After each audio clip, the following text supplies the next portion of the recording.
Shalom Rabbi Gidon, nishtadel lilmod Eirovin daf lamed. B'siyata d'shmaya, we're going to learn Eirovin daf lamed. We're going to start 5 lines from the bottom of daf chovtes omid beis. Says the Gemara, Omar Rav Yehuda, Omar Shmuel. Kol shahu lifton. And we're going to use the term lifton a little bit now in this Gemara. The word lifton means something that's eaten with bread. It's not eaten as a meal on its own, as part of a meal on its own. It's eaten together with the bread. Kol shehu lifton, any food item that's eaten that accompanies another food item, accompanies bread, kedei lechil boy. The amount of that food item that you can use, and it's a good eruv tchumen we're talking about, is as much as you would use with the bread, with the meal, with 2 meals, an average 2 meals. Kol she'enoi lifton, anything that's not eaten with bread, it's eaten on its own. Kedei lechil heimenu, then the amount that you need of that particular food item to be enough for an eruv is as much as you would eat of that food item if it were the whole meal. And you need 2 meals, as much as you would eat if this food item was 2 meals, that's how much you need to use for the eruv. Bosor chai, which is literally translated as raw meat. Can you use that for an eruv? We assume that yes. It's a discussion here in the Mefarshim as to how you can use raw meat. Raw meat is not really edible, at least not in most places. So others have a little bit of a different explanation what raw meat actually means. Possibly it means salted meat, but either way, the literal translation is raw meat. Kedei lechil heimenu, that since raw meat is not eaten with bread, if you want to use meat as your eruv, you have to put as much meat as you would eat if the meat was 2 meals. Basar tzli, roasted meat. And now we're going to have a discussion, is roasted meat considered a lifton, something that accompanies bread, and then you just need a little bit of roasted meat as much as would accompany 2 bread meals? Or is it not considered a lifton, and then you have to have as much of this roasted meat as you would need if you had 2 meals of roasted meat, which is obviously much more. Rabba Omar Kedei Lechil Boy. Rabba holds it is considered a lifton, and therefore you only need a little bit of the roasted meat as much as would accompany 2 meals. Rav Yosef Omar Kedei Lechil Eimenu. Rav Yosef says it's not considered a lifton, and if you choose to use roasted meat for an eruv, you have to use as much as you would need if you were eating 2 whole meals of roasted meat. Omar Rav Yosef Mino Aminalo. How do I know that the roasted meat is not considered a lifton, which means that roasted meat is even eaten, or not even eaten. Roasted meat is eaten on its own, not to accompany bread. Dehani parsoi, the Persians, ochli tavhoki bloinam, because in Persia it was a custom to eat sliced pieces of roast meat without bread. Says Rav Yosef, so you see it's not a lifton. If it's not a lifton, you need much more in order for it to be enough for a valid eruv tchumen. Omar le Abaya. Abaya is now asking on Rav Yosef. Rav Yosef says that since in Persia they do not eat the roasted meat as a lifton, and therefore they need a larger share for the eruv, so too, according to Rav Yosef, the whole world who wants to use, anyone in the whole world who wants to use roasted meat has to use the biggest share, as would have to be the case in Persia. Asks the Gemara, Omar le Abaya, Uparsoi have a ruba de alma? Can what they do in Persia dictate what the whole world has to do? We understand that in Persia they have to be machmir, because in Persia it's not a lifton. Why? In Persia they had lots of meat, there was lots of availability to have roasted meat, and therefore they did not eat it just as a lifton, they ate it on its own. But in the whole world they have to follow that. But none we learnt in a brisa. Bigdei aniyim le'aniyim. If you have a piece of garment, and exactly the details of when this applies and how this applies, we're not going into now, but in order for something to become tomei, it needs to be of significant measure. So poor people, they give significance even to much smaller pieces of cloth. Just 3 etzbois by 3 etzbois, 3 fingers widths by 3 fingers widths. Rich people, however, who can afford to throw out the smaller pieces of cloth and just use the larger ones. For them, it's a piece of cloth or material is only significant if it's 3 tvachim by 3 tvachim. So for a rich person, it's clear that a piece of cloth less than 3 tvachim by 3 tvachim cannot be mekabel tumah because it's not worth anything. The question is, for a poor person, who for him there's significance in a piece of cloth less than 3 tvachim by 3 tvachim, will his cloth become tomei even at smaller size? So it says in the Brisa, bigdei aniyim le'aniyim, a small piece of cloth, which is even less than 3 tvachim by 3 tvachim, for aniyim will become tomei, bigdei ashirim le'ashirim. And for rich people, only a bigger piece of cloth would become tomei. Aval bigdei ashirim le'aniyim loi. But if you have a piece of material that for a rich person would not become tomei, because it's too small, for poor people that would not be the case, and it would become tomei. So you see clearly that we do not say that since the rich people only give significance to a bigger piece of material, for the poor people also a piece of material, a piece of cloth less than 3 by 3 tvachim will become tomei. We say no, since for you poor people the piece of material of anything down to 3 etzbois by 3 etzbois is significant, it will become tomei. So in the same way as the poor people do not, the halachas of tumah for them are unique to them and they do not follow the halachas of the rich people, so too here, why should the whole world follow the halachas that would apply in Persia? Are you going to say hachal l'chumra, v'hachal l'chumra? In the case of the poor people, we're being machmir on them. We're saying that even a piece of material that's less than 3 by 3 tvachim can become tomei for them because they give it significance. Therefore, they do not follow the rich people's halachas. But in the case of Persia, on the contrary, since for them it's not a lifton, and to make an eruv in Persia you need much more roasted meat, which is a chumrah, a stringency, we're saying that we'll be machmir and the whole world will follow Persia to need a larger measure. If so, there's no question on Rav Yosef. Rav Yosef will agree to what it says in the Brisa with Tumah, and nonetheless he'll say that the whole world has to be machmir like Persia. Is that the case? Is that how we're going to answer Rav Yosef? V'atanya, this seems to contradict another Brisa. Reb Shimon ben Elazar Omer, ma'arvin l'choyle u'lezokin k'dei mezoynoi. If an old person or a sick person wants to make an eruv, even though for an average person what he would eat in a meal is a substantial amount of food, an old person or a sick person who eats much less, for this person, if he needs to make an eruv, he can put much less food down, as much as would suffice for this particular person who's relying on this eruv. And similarly, l'ravson, a glutton, somebody who eats much more than the average, he's got an unusually big appetite, besuda beinanis shel kol adam, for him it would suffice to have just a regular meal for an average person. He does not need to put so much food that would satisfy his own needs or his own desires. So you see clearly where even in the case of Eirovin, where it would be a chumrah, a stringency, if we told an old or sick person or this glutton that means if we told the old or sick person to put as much food as an average person would have, or if we told this glutton he has to put as much food as he normally eats, that would be a chumrah. And we see here in this brisa, Reb Shimon ben Elazar says that we go l'kula, and we are lenient with Eirovin. And we do not say that the old person or the sick person follows the rest of the world. If so, why should the rest of the world follow the Persians and need a larger measure of roasted meat? Says the Gemara Kashya, indeed this is a question on Rav Yosef, why should the whole world follow Persia? And we do not have a good answer in the Gemara. Continues the Gemara. And now we're referring to Reb Shimon ben Elazar. What Reb Shimon ben Elazar just now said, that for a sick person or a poor person, it suffices if he puts an eruv of the amount of food that this particular person needs. And the glutton, even though he normally needs much more food, he does not need to put that much food. He can put down as much food as an average person would eat.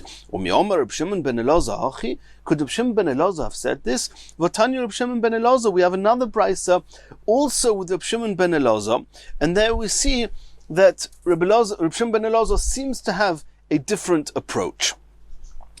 What does it say in this brisa? So we'll start with just reading the words, and then we'll introduce what we need for this brisa. Reb Shimon ben Elazar Omer, Oig melech habashon, pischoi kamiluoi. Even though Oig melech habashon has a different measure to other people, nonetheless we do not follow the average sized person, we follow Oig melech habashon, seeing that since this particular person, Oig melech habashon, has unique measurement, we're machmir. So too, the glutton, even though this glutton is eating much more, his unusually large appetite, he should need more food for his eruv, even though average people need less. What's going on here? So the halacha is like this. If there's a dead person inside a home, it's called an oihel. He's sharing the same roofing, the same tent, literally translated as whatever else is in the oihel, in the home, and anything in the oihel will become an av hatuma. What's with the doorways themselves? We're not talking about the area beyond and outside the doorways, which is a different halacha, which we don't need to discuss now. But within the doorways themselves, within the airspace of the doorway. So that depends. If the doors are open, then it's comfortable to assume, it's a discussion, it's comfortable to assume that the area in the doorways is considered as part of the oihel, and any food items or utensils in the doorway will become tommy. What happens if the doors are closed? If the doors are closed, then the airspace in the doorways, but outside the door, on the other side of the doorway, that technically speaking is not part of the oihel, and therefore it should not be tommy. So if the doors are closed all the while that the dead person is in the home, then whatever is in the doorway outside the door will not become tommy. However, there's a halacha called soif tommy lotzes. If we know and we can take for granted that this particular door is definitely going to be opened in order to remove the deceased person, to remove the corpse from the room, because the dead person is not going to stay there, he has to go and be buried. So they're going to take him out from one of the doors. If we can assume and take for granted that a particular doorway is going to be opened to remove the dead person, it's as if it's opened now, and anything in the doorway, even when the door is closed, is going to become tommy. That's the halacha of soif tommy lotzes. The question is, under what circumstances can we assume that a dead person is going to be removed from a particular exit when there are a number of different exits and a number of different options? So that really depends on what the options are. And the halachas go like this. In the event that there's a number of doors and all of them are 4 tfachim or more, then we don't know which doorway is going to be used. Any one of the entranceways could be used potentially to remove the dead person, and Chazal took on that 4 tfachim by 4 tfachim is enough to get a corpse, a dead body, out of a doorway, out of a room. Therefore, if all the entrances or exits are 4 tfachim by 4 tfachim or more, then even if they're all closed, since we do not know which one is going to be chosen to remove the dead person, all of them potentially could be that one door, and the airspace of all those doors are going to become tomei, even if they are all closed now. If all the doorways are less than 4 tfachim, the same applies. One of those doorways are going to have to be broken open to make space for the dead body. We don't know which one. So if all the exits are less than 4 tfachim by 4 tfachim, they would all become tomei. And this is true across the board.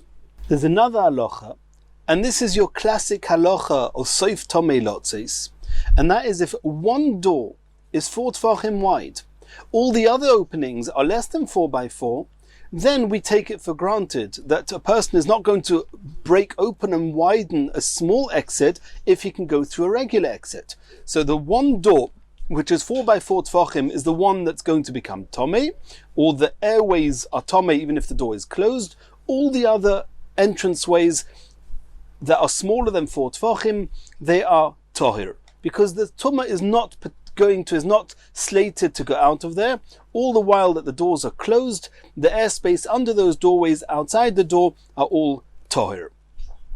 So far, this is clear. That's what it means that a door of 4 tfachim, matzel, it saves all the other doors from becoming tomei, providing that the other doors are less than 4. If all the doors are less than 4, or all the doors are more than 4, as we said before, then there's no reason to believe, to take for granted, or indication which door he's going to use, and therefore they are all tomei. The big question in this sugya is going to be, what happens if the size of the corpse is larger than 4 tfachim? Let's call him Oig Melech HaBashan. Oig Melech HaBashan was a giant. He was a goy. And therefore we cannot be talking about Oig Melech HaBashan the goy, but a type of person we'll call him Oig Melech HaBashan because of his size. A big person. And such a person cannot fit through a door of 4 tfachim, even if you tried. There's 2 ways of getting him out. Either by dismembering him, by cutting him into pieces, which is clearly not something we're going to do, or you have to widen one of the doors. You have to break open one of the existing openings, or make a new opening, but it's comfortable to assume that a person would break open an existing opening and make it wider to allow the person to come out. So that's clear that if you have one doorway which is actually wide enough to let this person out without having to break anything, that's the doorway which safe to malot says. All the other doors are tohir if the doors are closed, even if they are wider than 4 tfachim, because it's absolutely taken for granted. The question is, what happens if no exit whatsoever is able to allow this person out? You have to break open a doorway, and the other doorways, that means no doorway can let him out. One doorway is 4 tfachim wide. Do we say that in the same way as with a regular person, a regular corpse, if one doorway is 4 tfachim, it saves all the doorways that are less than 4 tfachim? Do we say the same would apply with an Oig Melech HaBashan? If one doorway is 4 tfachim, then all the other doorways that are less than 4 tfachim are going to be tahir? Or do we say no? Say that when do we say that a doorway of 4 saves the rest? That's if we can assume he's going to leave from here. But if we cannot assume that he's going to leave from here, then it will have the same halachas as if all the doorways are more than 4, or all the doorways are less than 4, that since you have to break a doorway, the only type of doorway that will save the rest of the doorways is only if it's large enough to let him out. In exactly the same way as with a regular mace, a corpse. Only a doorway that will let him out will save the tumah from the other doorways. So too, with Oig Melech HaBashan, only a doorway that's wide enough to let him out will save the rest. If it's not wide enough to let him out, even if it's 4 tfachim wide, and even if the others are less than 4 tfachim wide, all the doorways will be tomei. That's going to be the discussion in the Gemara. If all the doorways are 4 or more, then again it's taken for granted that they're all going to be tomei. Even a regular mace that you don't need to break anything, if all the doors are 4, you don't know where it's going to go out. And if all the doors are less than 4, you have to break one, you don't know which one, all the doors are tomei. So too here, it's clear that even if you have a mace like Oig Melech HaBashan, if all the doors are more than 4, and you don't know which one you're going to break open, they're all going to be tomei. The question is, if you have one door 4 and all the rest are less than 4, what are you going to do then? Are you going to say, since 4 is not a size which has got any value, is not significant relative to Oig Melech HaBashan, then the 4 door is not going to save the other doors? Or do we say no? Since with a regular mace the width of 4 saves those that are less than 4, it will save them here as well. Let's see the Gemara inside again. The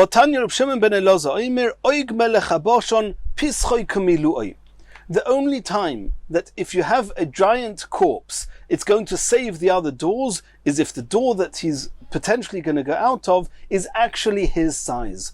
But if one is 4 and the rest are less than 4, since he cannot go out through the doorway of 4, then it's not going to save the other doors.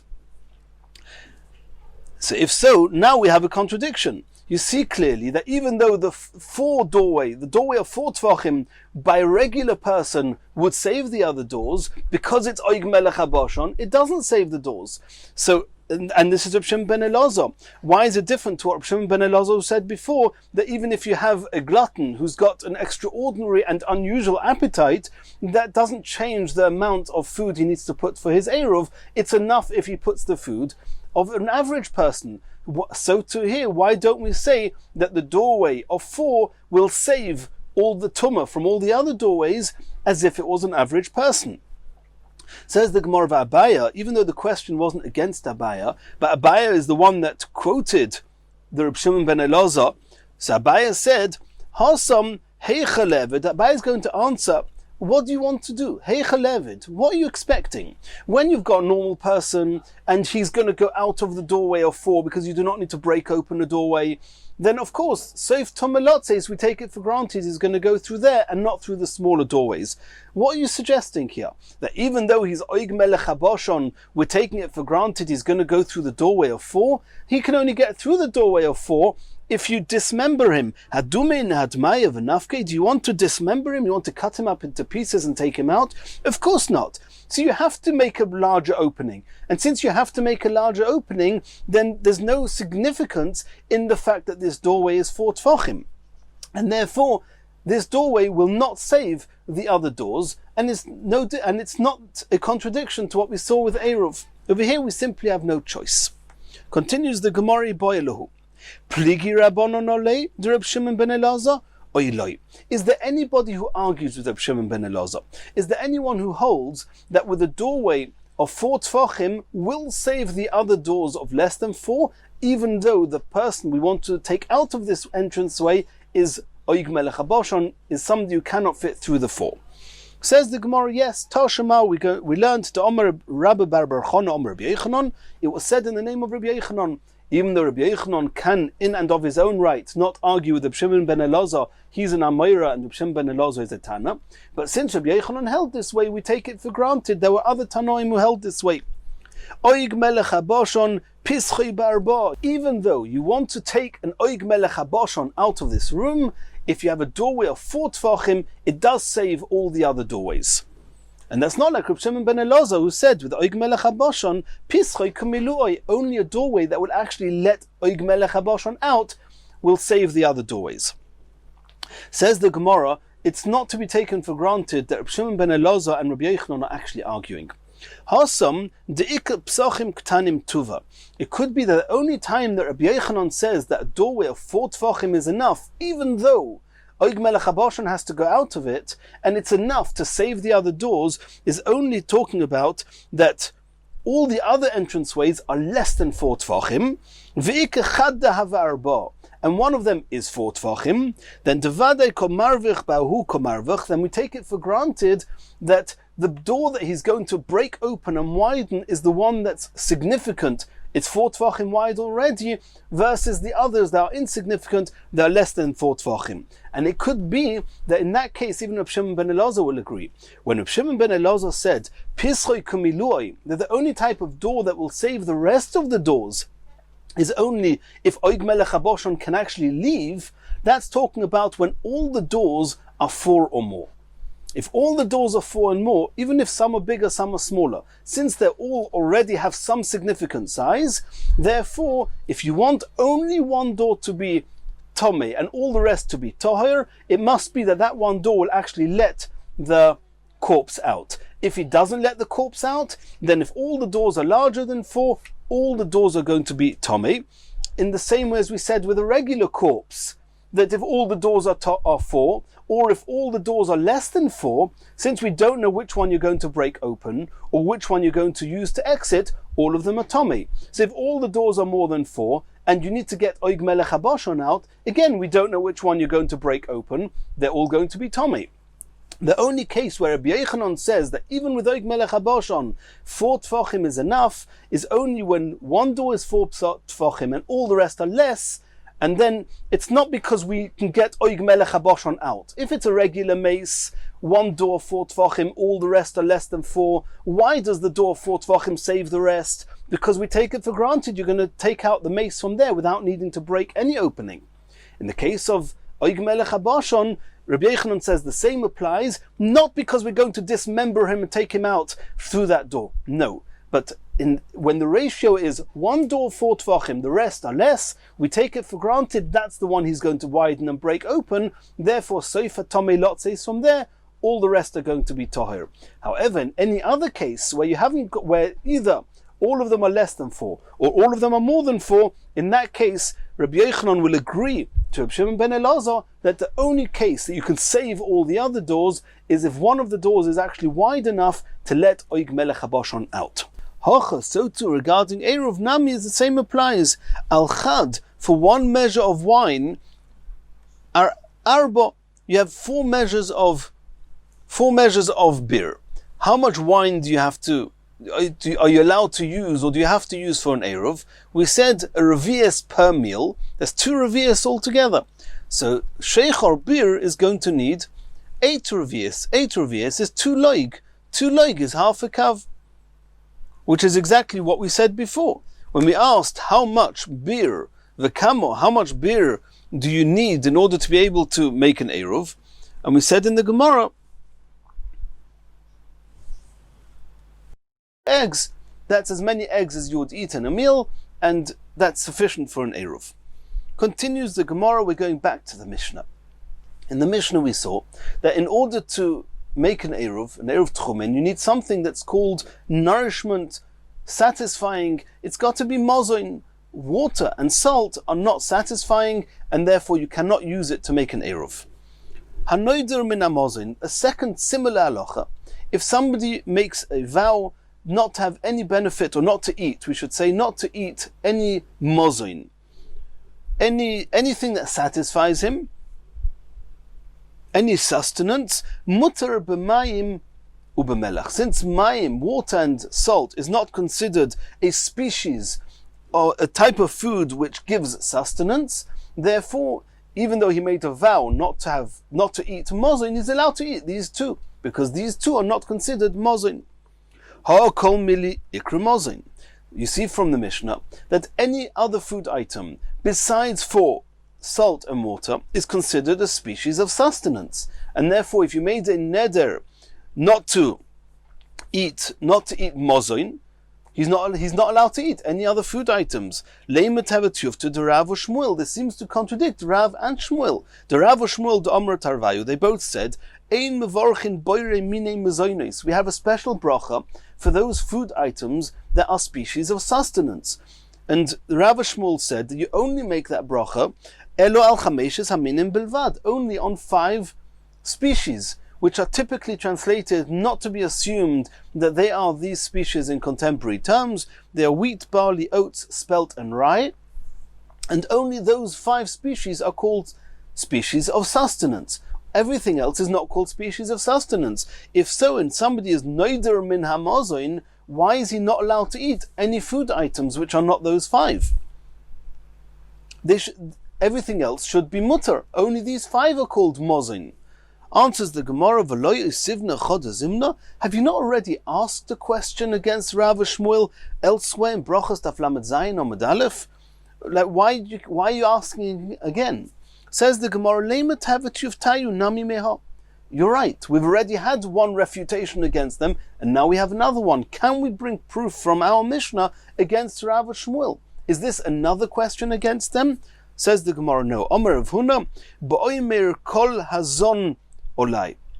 In our Mishnah, it doesn't mean kol any mozin. Somebody makes a neder, any species of sustenance that I'm not going to eat, and then the Mishnah is saying you're not allowed to eat anything besides for salt and water. No.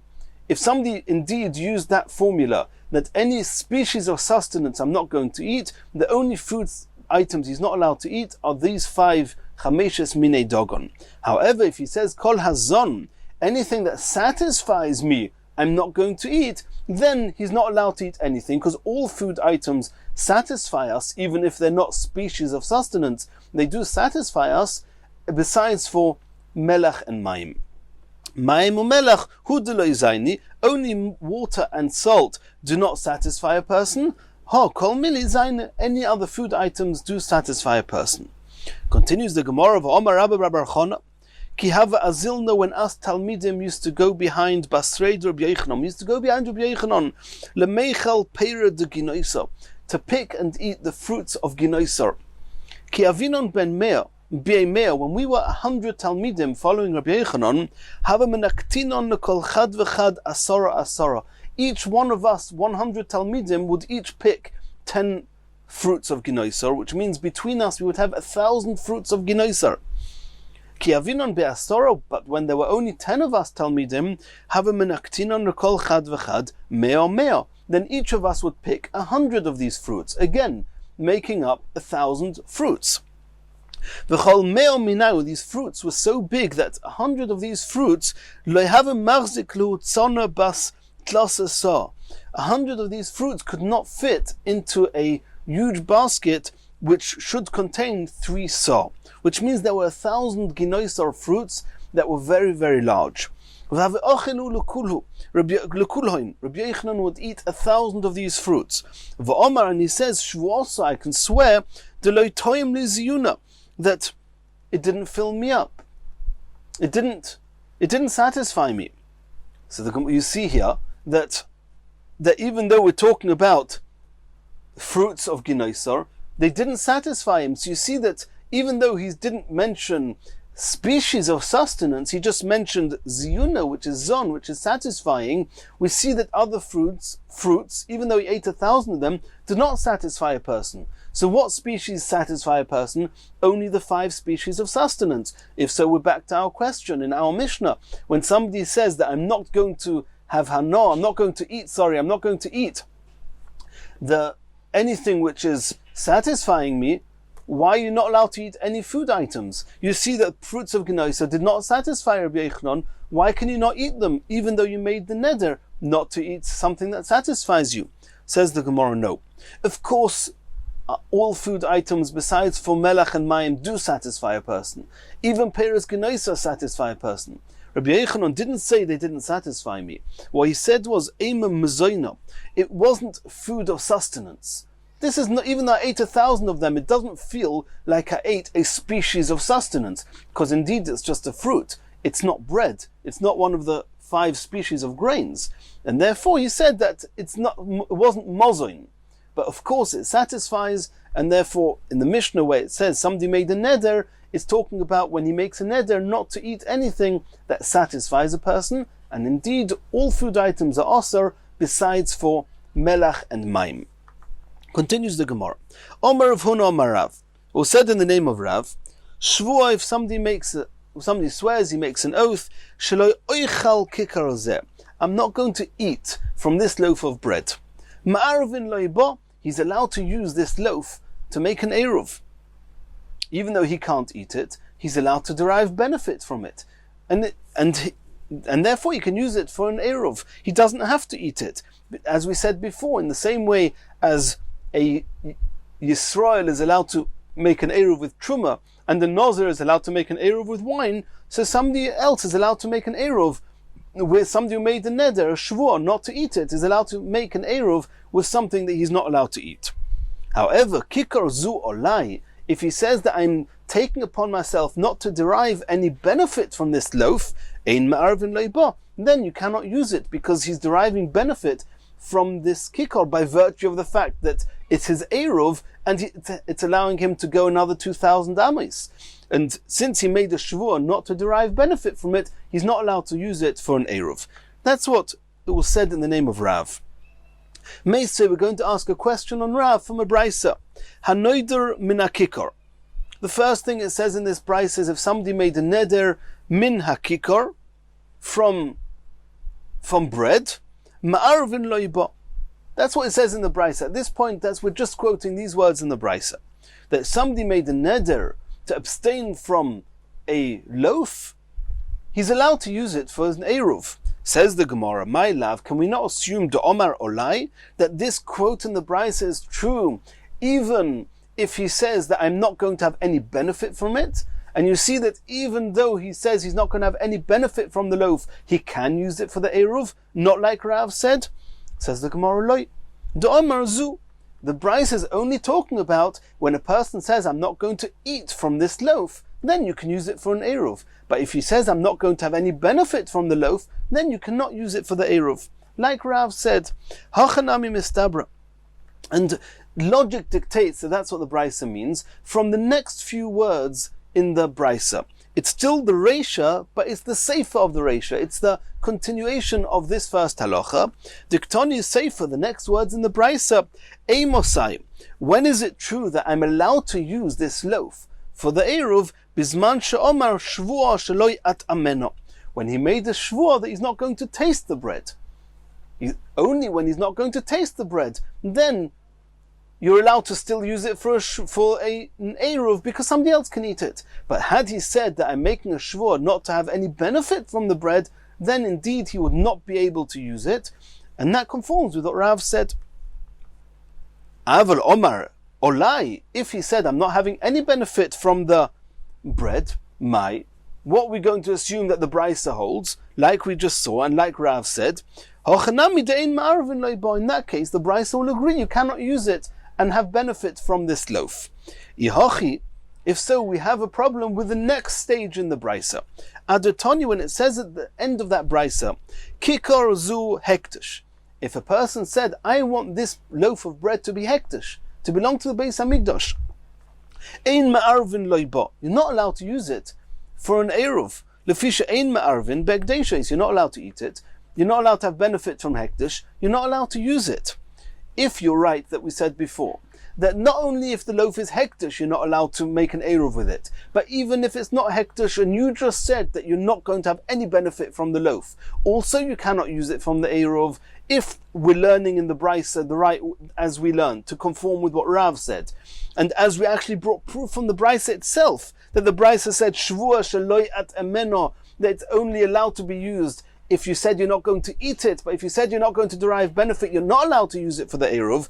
If so, why did the Brisa go far off and say, if you made hektish, you can't use it for the Eruv? Stay local and say that, even if it's not hektish, if a person said, I'm not going to have any benefit from the loaf, also you cannot use it as an Eruv. Lifloik v'lisna b'didah, which is a term used many places in Shas, that when a Brisa wants to show the polarities of halachas, in one case it's mutter, in another case it's asa, then we always prefer that the Brisa keeps the cases as similar as possible. Here, he's saying you can make an Eruv in one case, you cannot make an Eruv in another case. When can you not make an Eruv? With hektish. When can you make an Eruv? When it's not hektish, and you said that you're not going to eat the bread. That's too far apart. If you want to bring a case where you cannot use the Eruv, don't run all the way to hektish. Say that I can use it for an Eruv if I just said I'm not going to eat the loaf, and you cannot use it as an Eruv if you said you're not going to benefit from the loaf. Listener, b'didoy. The Brisa should have said, B'med dvarim amurim, when can you use the loaf? D'omar zu. When he says, I'm just not going to eat from the loaf. Avl Omar Olai, but when he says, I'm not going to have any benefit from the loaf, ein ma'arvin loiba, then you cannot use it for the Eruv. Why did the Brisa speak about hekdeshes? Omar l'chor Rav Huna. So Rav Huna is now saying, so what are you suggesting? You're suggesting that from the Brisa, in order to understand why the Brisa said that the case you cannot use it for the Eruv is when you made it hektish, you want to assume that whenever it's not hektish, you can use it for the Eruv, even if you said that you're not going to have any benefit from it, you can use it for the Eruv. If so, we're going to have a problem with what the proof that we brought from within the Brisa. Otherwise, we said that the words in the Brisa, Eimosai bizman she'omar shvuah shelo yatameno, where it's explicit that the case that it says in the Reisha that you can use it is only when he said, I'm not going to eat the loaf, I'm not going to taste from the loaf. So it's almost explicit from the Brisa that when you said you're not going to have any benefit, that you cannot use it for the Eruv. Omer l'cha Rav Huna, what's Rav Huna suggesting? Elomai, kol heicha de Omer olai ma'arvin. Do you want to, Rav Huna, say that the Brisa holds that only when it's hektish you cannot use it, but when it's not hektish you can use it for the eruv, even if you said that you're not going to have any benefit from the bread? Kashiresha. Then those words that we saw, that bisman she'omar shavua shelo etameno, only in that case you can use it. So we have like a contradiction within the Brisa. Says the Gemara, no. The Brisa itself is not a contradiction. We're going to read something else into the Brisa. Chisure mechsur v'hochi ktoni. You have to add in, you have to read into the Brisa as follows. Hanoider min hakikor ma'arvin loiba. When you made a neder not to use a loaf, you're allowed to use it for the eruv. V'afilu omar olai. You have to read into the Brisa, even in a case where you said, I'm not going to have any benefit whatsoever from the loaf, you can still use it for the eruv. And that case is nase ka'omer shvur shelo yatameno.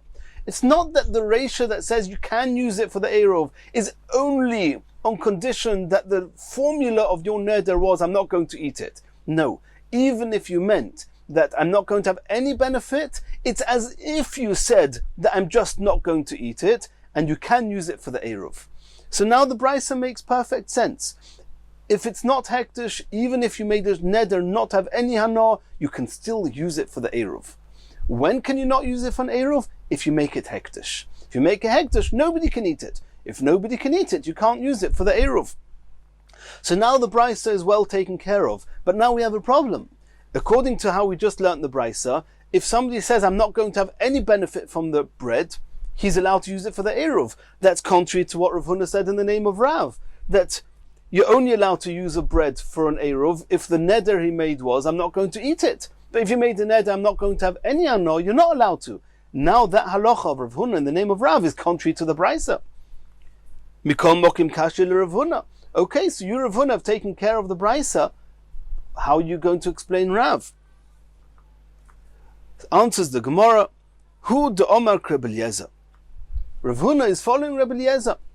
The Tanya, Rebbe Eliezer Omer, Shvuah sheloi oichel kikar zu, ma'arvin loiba. Kikar zu olai, ein ma'arvin loiba.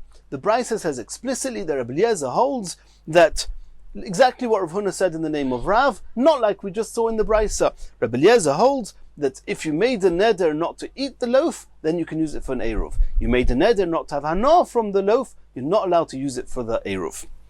Asks the Gemara, could Rebbe Eliezer have said, like we just saw in the Brisa in his name?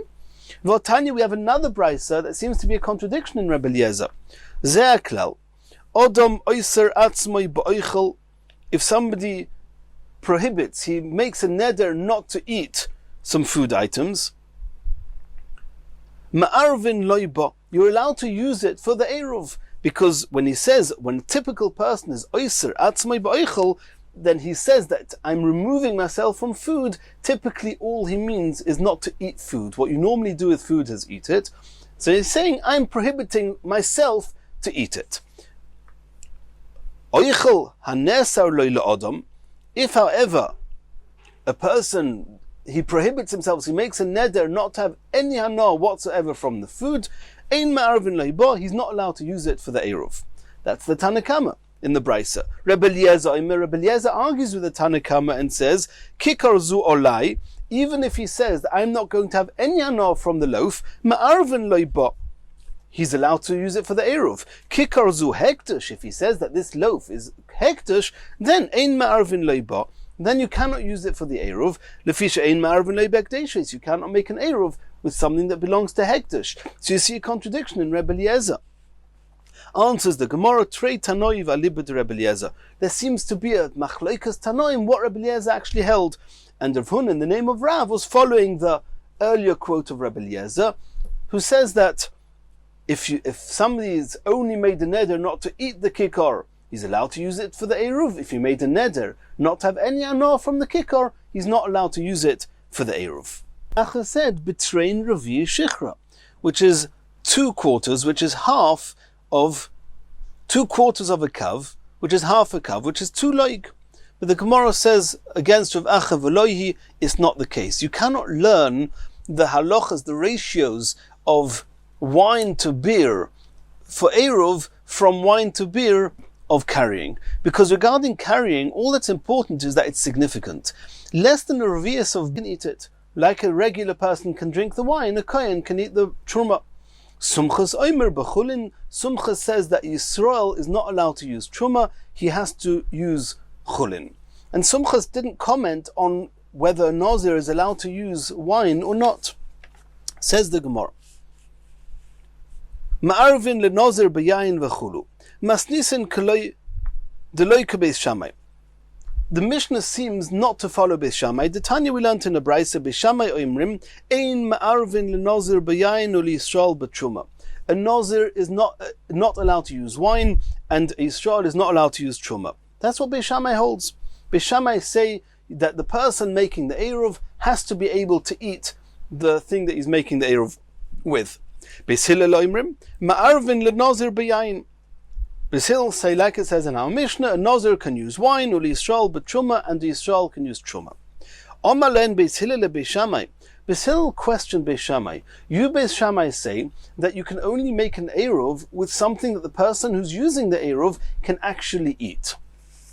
Do you Beis Shammai not agree with me shema'arvin legodel b'yom kippurim, that a godel, somebody who's over bar and bas mitzvah, and you have to fast on Yom Kippur, you're not allowed to eat anything. What happens if a person wants to walk on Yom Kippur outside the Eruv? So you make an Eruv Tchumin, and it's fine. You Beis Shammai, how can anybody rely on an Eruv on Yom Kippur? You cannot eat it on Yom Kippur. Omru lohen, Beis Shammai says, Avol, you're right. You're 100% right, you're allowed to, you rely on an Eruv on Yom Kippur. Omru lohen. So Beis Hillel said to Beis Shammai, "Kashem shema'arvin legodel b'yom kippurim," in exactly the same way as you allow a person to use an eruv on Yom Kippur, kach ma'arvin lenazir b'yayin ul Yisrael b'truma. Why is that different to a Yisrael using truma and a nazir using wine? Answers the Gemara, or Beis Shammai will answer that Hossam regarding Yom Kippur, Ika su'uda haru'uya mib'oid yom. Just before the onset of Yom Kippur, at least before that, mib'oid yom, on Erev Yom Kippur, just before Yom Kippur sets in, at least the person who's going to rely on the Eruv could have eaten it. It was fit for him. Hocha, but in the case of the Nazir and the Yisrael, leka suda ruya mib'oid yom, even before the onset of Shabbos, the Yisrael is not allowed to eat truma, and the Nazir is not allowed to drink wine, and therefore it's not a good Eruv, says Beis Shammai. Says the Gemara, Kaman. The quote that we just saw in the name of Beis Shammai that says that you have to be able to eat it, but if you can eat it, for example, food items on Erev Yom Kippur, or any other food items on a regular Shabbos that do not have an issue of Truma and Nazir, then of course it's a very good Eruv, like we note with Beis Hillel. Why shouldn't it be good? Deloike Chananya. This is not the Beis Shammai that Chananya knew. The Tanya we learned in a Brisa, Chananya oimer kol atzmon shel Beis Shammai lo yahayu moedim be'eruv ad sheyotzi mitosei v'kol klei tashmishav l'sham. Beis Shammai say there's no such thing as food representing a person for an eruv. You want to walk an extra 2,000 amas, you have to be there. Not only do you have to be there, you have to take all your utensils, you have to take your bed there, and everything that you need, and everything that you would normally use on Shabbos, you take the whole thing there, be there when Shabbos comes in, and then your kaina shvisa, it's as if this is your place, this is your home, it really is your home, you've taken your whole home here, now you can walk 2,000 amas in any direction, but there's no such thing as bringing food items to represent you. That's the Beis Shammai that Chananya knew. So now we really have four opinions. We have Beis Shammai according to Chananya that says you have to bring your whole household there. You have Beis Shammai that we knew, not the Chananya's Beis Shammai, who says that the person himself has to be able to eat it. And therefore Nazir cannot use wine, Yisrael cannot use Truma. And then we have another case of Sumchas in our Mishnah that says that there's a difference between Nazir L'Yayin and Yisrael B'Truma, we're soon going to see. And then you have Beis Hillel. You have the Tanakam of our Mishnah that says that even Nazir Yayin Nazir and Truma for Yisrael is a good Eruv because somebody else can eat it. That's just a summary of where we're up to now. Says the Gemara, Kaman Oz Lahad Tanya. Based on the opinions that we've just seen, who is the author of the following brisa?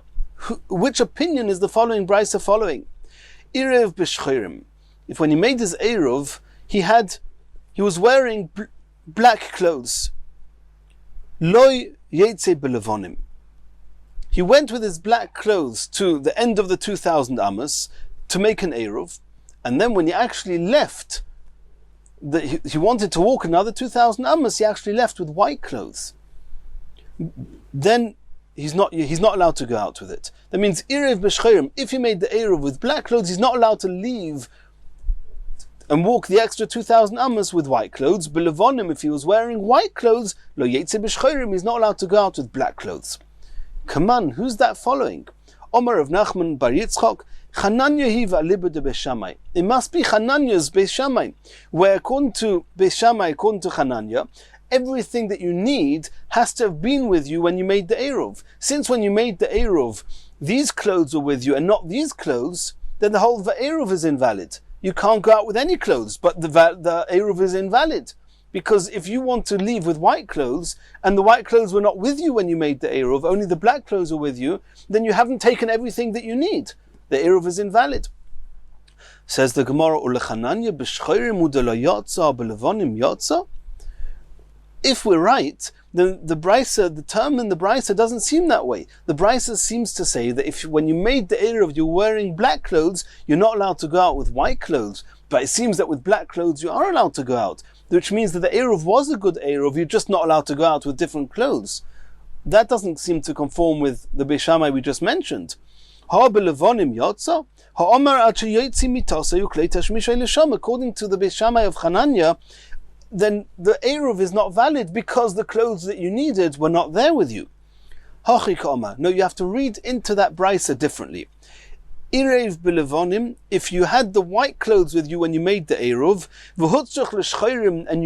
and you need black clothes, af b'levonim lo yetze, is not allowed to go out even with the white clothes, which means the whole Eruv is not valid. Kaman, who's this following? Omer of Nachman bar Yitzchak, Chananya hiva liba de Beis Shammai. It follows like we just said. It follows Chananya's Beis Shammai that says that if you don't have everything you need with you when you at the place of the Eruv, when Shabbos comes in, the whole Eruv is not valid.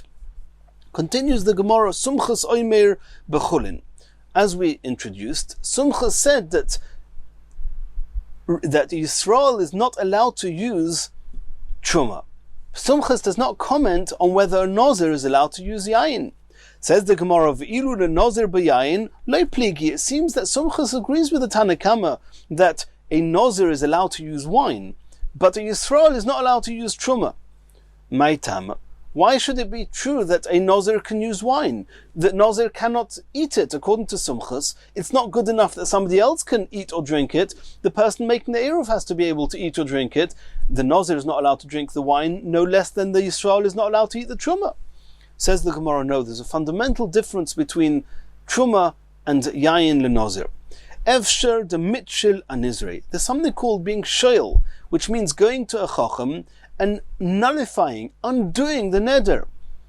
A Nazir can come with a good claim to a chacham. In Masechas Shvuos and Adorim we'll discuss exactly how this works, but a Nazir is allowed to come to a chacham, and in some circumstances the chacham will say, I am undoing your Nazirus. You're not a Nazir. And since the chacham can undo the Nazirus, then for all intents and purposes, potentially the Nazir could drink this wine. He doesn't actually have to undo the Nazirus, but he could undo the Nazirus, so potentially he could drink the wine, therefore it's a good Eruv. However, Truma, Yisrael is never allowed to eat Truma.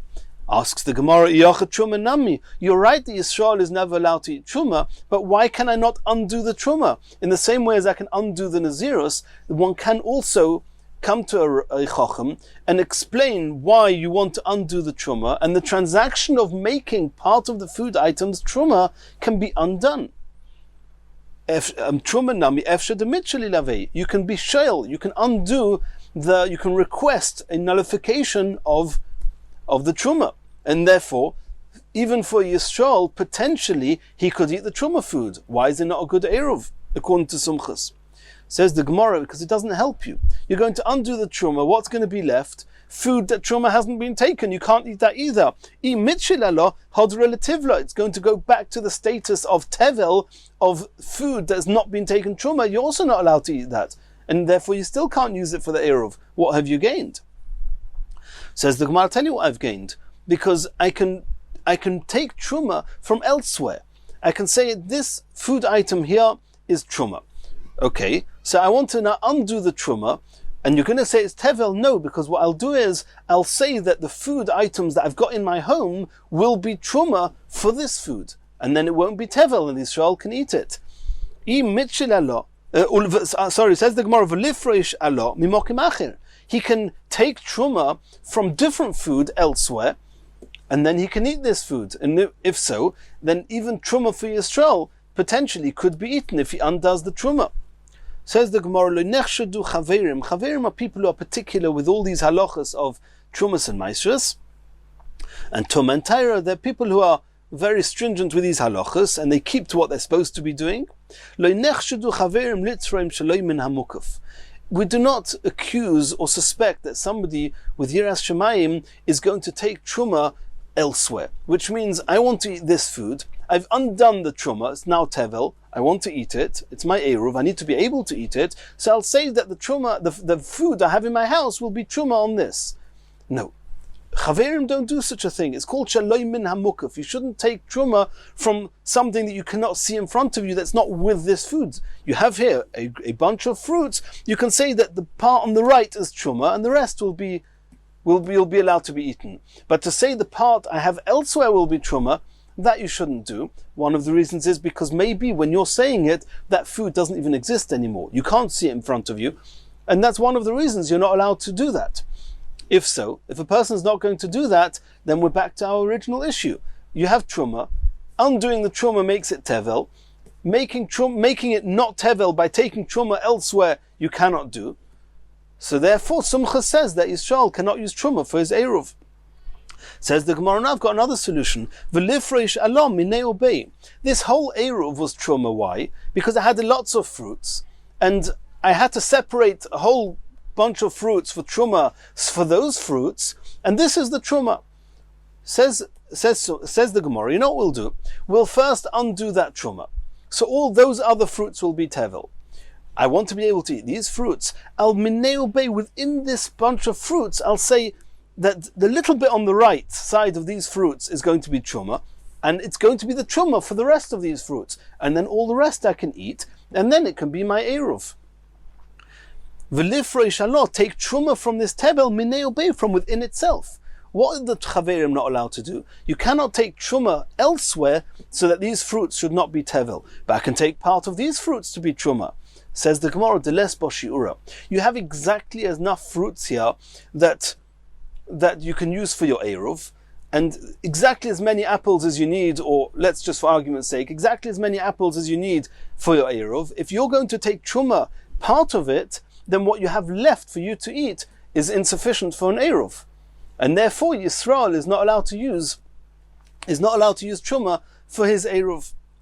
Or my posca, says the Gemara, I don't understand. The Mishnah, where Sumchus in the Mishnah says that Yisrael is not allowed to use truma, you're telling me the only time that that's correct, that Yisrael is not allowed to use truma, is if you have exactly enough fruits for the eruv, that even if you are to undo the truma, you would not be able to take the 2% that you need, or even less than 2% at a pinch for truma, and the rest will be sufficient for eruv. That's the only case that the Mishnah is correct. Because if there was that little bit more fruits, an extra 1 or 2%, then already, according to Sumchus, Yisrael will be allowed to use the truma. Ella, we have to have another explanation why Sumchus is differentiating between truma and yain lenozir. Ella Sumchus sova lokra. Bonon Sumchus holds the Omar kol dover shu mishum shvus gozru oleo bein hashmoshes. Anything which is an Isidor Abonon to do, there's a discussion, did they also say it's Asa Bein Hashmoshes, which is twilight. It's as Shabbos is coming in, and that whole period of time, those few minutes, it's a suffix whether it's already Shabbos or not. And the question is if the Gezeirus of the Chachamim applied even in that window of time. According to Sumchus, he's going to hold that they do apply. The question that we have to ask ourselves is the ratio of 1 to 4 that we're discussing, wine to beer, it's only undiluted wine. To beer, we said, was 1 to 4 regarding carrying on Shabbos. As far as Eruv is concerned, we're talking about diluted wine. Diluted wine carrying on Shabbos, the measure of diluted wine is exactly a revi, it's exactly the same as Sheikhar.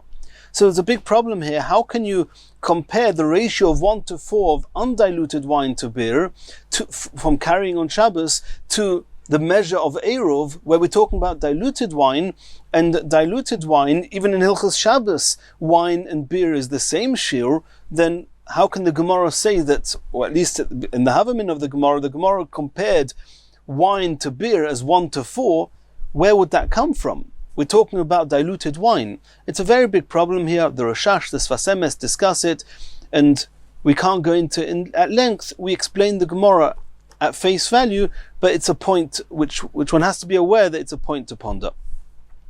Continues the Gemara. And now we're moving on to Tmorim, to dates. Asks the Gemara, Tmorim bekamo. How many dates do you need in order to be enough for an Eruv? Omer of Yosef, Tmorim bekav. The amount of dates you need is a kav, a measure called a kav. Omer of Yosef minoa minelo. I'll bring you proof that for dates you need a kav. And he's not actually going to bring a proof from dates, he's more going to bring a proof from dried figs and the relationship between dates and the dried figs. Ktoires that was used on Yom Kippur for the Avodah, how big is fistfuls, is chofnov? Every kohen, his size of his hands. On Yom Kippur, one's not allowed to eat or drink. How much is one not allowed to drink? A cheekful of drink. How much is that? It's individual, every person according to his size.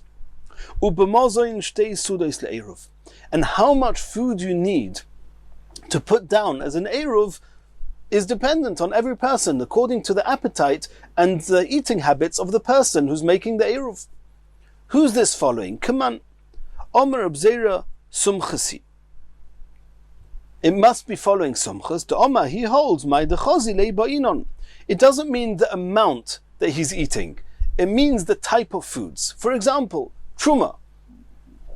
Truma is only allowed to be eaten for a kohen, not for a Yisrael.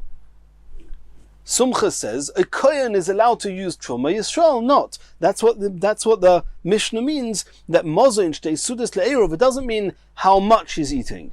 It means, is he allowed to use truma? Depends who you are. If you're a kohen, yes. If Yisrael, not. According to Tanakama, even Yisrael is allowed to use truma because it's potentially edible for a kohen. Sumchas argues and says, "B'mozen shtei sudas le'erov, it's hakohen lefi mashahu odom." You're a kohen, you can use it. You're not a kohen, you cannot use it. Continues the Gemara, Leima pligad Reb Shimon ben Elazar. Could it be that Mishnah is arguing with Reb Shimon ben Elazar? The Tanya, we've already seen Reb Shimon ben Elazar. Shimon ben Elazar Emir, Ma'arvin lechoyle or lezokin kedei mezoinei. A sick person, an old person, whose habits are that he eats less food, if he makes an Eruv, then he can put down less food. Uleravton, and for a glutton, besuda beinanis. For him it's enough to have a suda beinanis. An average, whatever an average person would eat for 2 meals, that's as much as you need for an Eruv. And you don't need to have as much food as he would typically eat. Beinanis shel kol adam. A suda beinanis lekol adam is enough even for a glutton. And this seems to contradict what we just saw in the Mishnah. The Mishnah says that regarding Eruv, every person for what he is. So it's true that regarding the choyle and the zaken, indeed, whatever they are, whatever they need, that's what they need to eat. A glutton, for example, why don't we say the same? Every person according to his needs. And since the glutton always eats more, he should need more for the Eruv according to the Mishnah that says hakoy lefi mashu adam. Answers the Gemara, tirguma achayla v'zokin. No, the Mishnah that says that hakoil lefi ma shehu adam, it just depends on who he is, and that's enough, is achoyle uzokin, that a sick person, an elderly person, who indeed they themselves need less than the average, you can make an eruv with less than the average. You're going to ask a question, why don't you use the same rule for a glutton? No. A glutton does not have to have an eruv the size of his own appetite, for a different reason. Not because we don't hold of the rule, every person according to what he is, no, but because we disregard the unusual habits and the unusual appetite of this person is totally disregarded. The fact that he's got this strange and unusual habit of overeating, we totally disregard it, and therefore even for himself he's allowed to use 2 sudos from an average person. However, a sick person, an elderly person, there's nothing unusual about that. There's nothing to disregard about them. And therefore we say that they can use for an eruv according to their own eating habits. Continues the Gemara. We learnt in the Mishnah, another halacha, that even though midrabanon, if you have a beis hapras, which is a field where we have a sophic, whether there's little fragments of bones the size of a sa'ira, a kernel of barley, that's on the surface of the field, is a kohen allowed to walk through this field? That's the question, and we saw in the midrabanon he shouldn't. Nonetheless, if you put the eruv for a kohen in this field, the kohen is not allowed to go to a place where there's dead people. If you put an eruv for the kohen in this field, the Mishnah said it's a good eruv. The question is why? Says the Gemara, "The Omar of Yehuda Mashmuel, menapeach odom beisa pras v'hoilich." A person is allowed to go through, even a kohen is allowed to go through a beisa pras and blow his way through it, blow away any potential fragments of bones, and then he's allowed to walk through it. So since the kohen himself is allowed to walk through the beisa pras by blowing away any of these potential fragments, therefore a kohen putting an eruv in the beis hapras for a kohen is something that is permitted, and therefore the eruv is a good eruv. Rabbi Yehuda bar Ami mishmei Rav Yehuda Omar beis hapras shenidaish tahir, which is another halacha, that if the beis hapras, if this field that has a sophic about these fragments lying on the surface, if it's been well trampled already, then a kohen is allowed to walk through without any need to blow anything. It's considered tahir, because even if there were little fragments of bones left, since it's been trampled, any piece of bone would be less than the size of a kernel of barley, and therefore it would not make the kohen tomei, and the kohen is allowed to walk through it. And Yemirat Hashem, in the next shir, we're going to continue from here.